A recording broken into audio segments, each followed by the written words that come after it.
Os casos do detetive Senália. Centro de Brotóvia. 17 horas. 02 de fevereiro, procissão de Nossa Senhora dos Navegantes. As ruas do centro de Brotóvia estavam tomadas pela fé e pela devoção dos fiéis brotovianos à padroeira das águas. Brotóvia costuma fazer a procissão de tarde, pois a cidade vizinha, Porto Alegre, tradicionalmente faz de manhã. Em Brotóvia, uma pequena imagem da padroeira ficava na igreja Nossa Senhora da Glória, na Vila União Brotoviana, e depois seguia para a Catedral Brotoviana, a poucos metros da prefeitura. Durante a procissão, estavam os fiéis, o padre da igreja Nossa Senhora da Glória, o padre Fernando, a prefeita Marlene Ferraz, o ardiloso e burocrata secretário de Segurança Pública, Ricardo Mota, o inspetor-chefe Pierre Villanova e, principalmente, o detetive Senália, com o seu terno branco e gravata preto, e a sua corrente de Xangô no pescoço. No meio da procissão, do alto de um prédio, um atirador misterioso estava mirando em alguém. A mira estava bem no alvo, e os dedos estavam tremendo de suor. Quando ele apertou o gatilho. Bum! Villanova, tiros! Cuidado! Uma rajada de tiros estragou a procissão. Villanova, Senália! Se abaixe! Os tiros estão vindo daquele prédio abandonado. Senália avistou o prédio, mas as rajadas continuaram e o pânico se instalou na rua. A força tática chegou em ação. 2 deles conseguiram tirar Mota e Marlene do caminho, levando a um lugar seguro. Um dos tiros atingiu a imagem da padroeira, mas, por um milagre divino, ela não se quebrou e também não caiu no chão. O tiroteio cessou e o atirador misterioso conseguiu fugir do prédio sem ser visto. Mas, a tragédia fez vítimas. 6 mortos. 4 feridos. Os 6 mortos. O padre Fernando. Paulo Renato, o assessor de Marlene. O sacristão do padre, 15 anos. 3 fiéis, 2 mulheres e um homem. Senália suado e confuso. Alô, Krisha. Aciona a equipe DPCF pra cá. Houve uma tragédia no coração de Brotóvia. Senália desligou o telefone. Senália pensativo, que a justiça seja feita minha mãe e meu pai. Isso não ficará impune. Caso de hoje, tragédia para navegantes. Minutos depois, o DPCF e a Brigada Militar chegaram ao local totalmente caótico. Senália estava na calçada, acocorado e abatido. A força tática foi ao tal prédio abandonado onde estava o atirador misterioso, no 16º andar. Nenhum sinal do atirador, mas estava a arma do crime, uma potente metralhadora. E também foi encontrada perto da janela uma caixa de pastilhas de hortelã. O fato de o atirador ter deixado para trás uma arma tão pesada e um item tão específico como as pastilhas de hortelã sugere 2 possibilidades: ou ele teve que fugir com pressa absoluta, ou é alguém extremamente confiante, ou descuidado. Senália conversa com os 4 feridos na procissão, um deles é tio do sacristão morto. O clima no hospital improvisado é pesado. O cheiro de incenso da procissão foi substituído pelo de antisséptico, e o som dos cânticos deu lugar ao choro contido. Senália, ainda com o terno branco manchado pela poeira do asfalto, aproxima-se dos sobreviventes. Ele precisa de respostas, mas sabe que lida com almas feridas. Aqui está o relato dos depoimentos colhidos pelo detetive.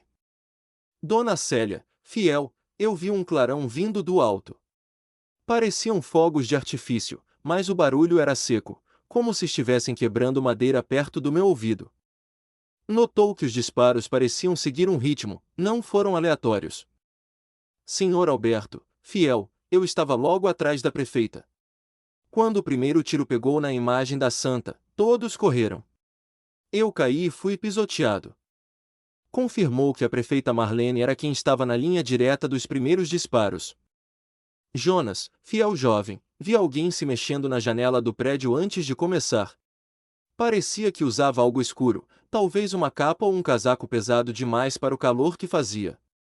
A menção ao casaco sugere que o atirador escondia a arma ou o porte físico.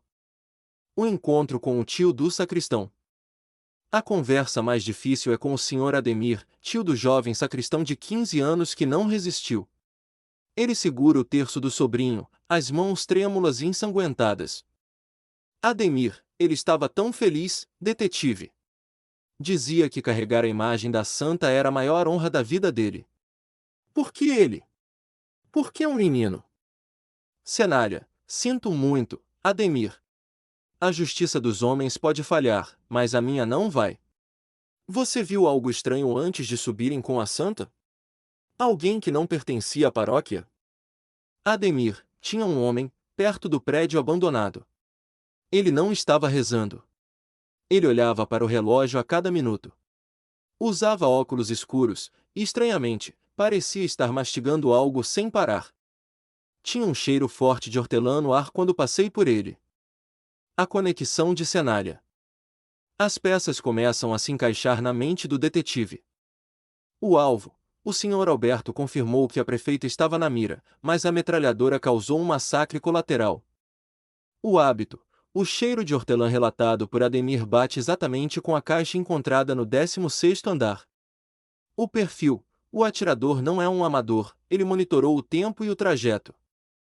Cenália se levanta, ajusta sua corrente de Xangô e olha para o horizonte. O atirador misterioso deixou um rastro de doce sabor hortelã em um cenário de sangue.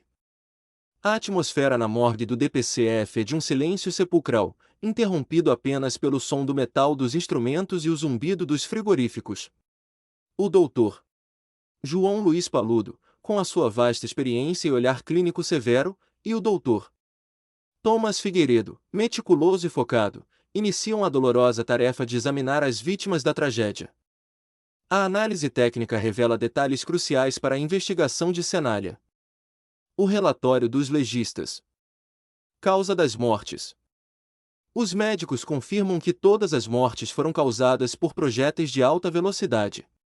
O doutor Paludo observa que o padrão de entrada e saída das balas indica disparos feitos de um ângulo elevado, confirmando que o atirador estava no 16º andar do prédio abandonado. O padre Fernando e o sacristão. Padre Fernando foi atingido por um único disparo certeiro no tórax. A precisão sugere que, num dado momento, o atirador parou de disparar em rajadas e tentou ser específico. O jovem sacristão, tragicamente, foi atingido por estilhaços e por um tiro que atravessou a imagem da santa. Thomas nota que o rapaz morreu quase instantaneamente, tentando proteger a relíquia. O assessor Paulo Renato. A pista-chave, ao examinar o corpo de Paulo Renato, assessor da prefeita Marlene, o Dr. Thomas Figueiredo encontra algo invulgar. No bolso do seu casaco, há uma pequena embalagem de pastilhas de hortelã, idêntica à encontrada no prédio. O diálogo entre os doutores. Thomas, Dr. Paludo, veja isto. O assessor da prefeita levava as mesmas pastilhas que foram encontradas na cena do crime. Coincidência? Paludo, ajustando os óculos, neste negócio, Thomas, coincidências são apenas pistas que ainda não ligamos. Se o atirador deixou a caixa lá em cima e a vítima tinha uma igual, talvez o alvo não fosse apenas a prefeita. Ou talvez o inimigo estivesse sentado ao lado dela até há poucos minutos. Os fiéis. As outras 3 vítimas, 2 mulheres e um homem, apresentam ferimentos consistentes com a rajada de metralhadora. O doutor Paludo identifica que o metal dos projéteis é de uma liga específica, frequentemente usada em munições de uso exclusivo militar ou de forças de elite, o que reforça a tese de um atirador profissional. Conclusão para o detetive. Os legistas contactam Cenália imediatamente. A descoberta das pastilhas no corpo de Paulo Renato muda o rumo da investigação. Seria o assessor um cúmplice que foi queimado pelo atirador para não deixar testemunhas? Ou seria o hábito de consumir aquelas pastilhas algo comum dentro do gabinete da prefeitura? Cenália agora tem um novo dilema: a traição pode estar dentro do Palácio Municipal.